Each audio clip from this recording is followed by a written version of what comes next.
We're joined now by Ron Dermer. He's Israel's ambassador to the U.S., as well as a former senior advisor to the Israeli Prime Minister, Benjamin Netanyahu. First, this news you confirmed to us just moments ago. Secretary of State John Kerry now to meet with the Israeli Prime Minister in Europe next week.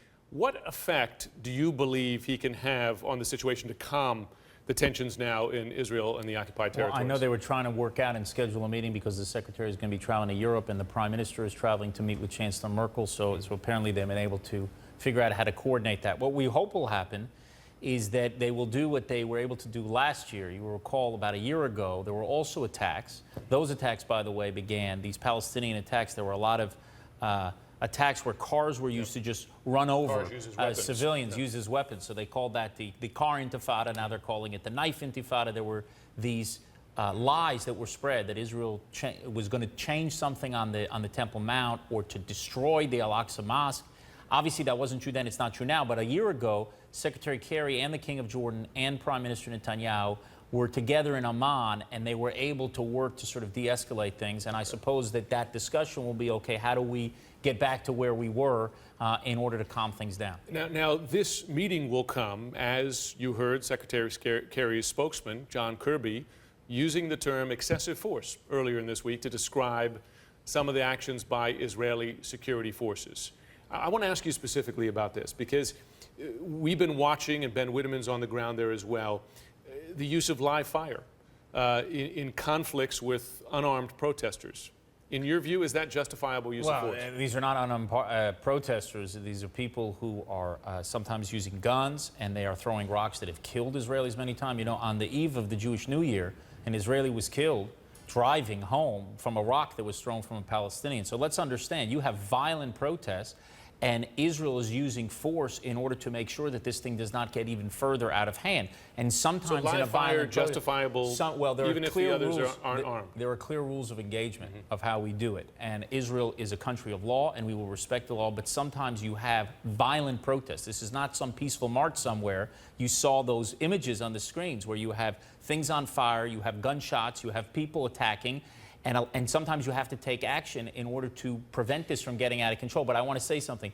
The spokesman of the State Department, he made it very clear yesterday that he does not think that Israel has used excessive force in responding to any of these terror activities. Well, he said he wasn't going to go into detail. He didn't, though, reject his earlier comment. I don't want to speak for him. He said he was not talking about Israel's action against terrorism. So as to what he was specifically referring to, you'd have to ask him, but certainly there was this sense that people had alleged that Israel used excessive force. Look, we have a situation in Israel over the last 2 or 3 weeks where you have knife-wielding, a lot of times teenagers, who are running around stabbing people.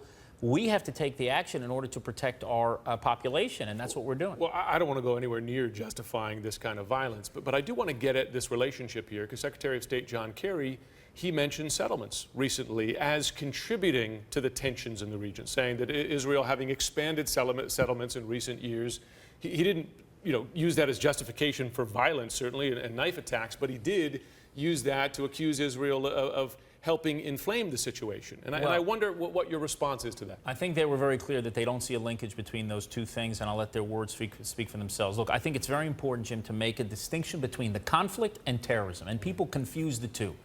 We can have a discussion about what is the root cause of the Israeli-Palestinian conflict, and there are some people who believe that settlements is a major cause of the conflict between Israelis and Palestinians. Unfortunately, those are people who seem to believe the world began in 1967, because we had a conflict between Israelis and Palestinians for 50 years before there was a single one of those settlements. And guess what?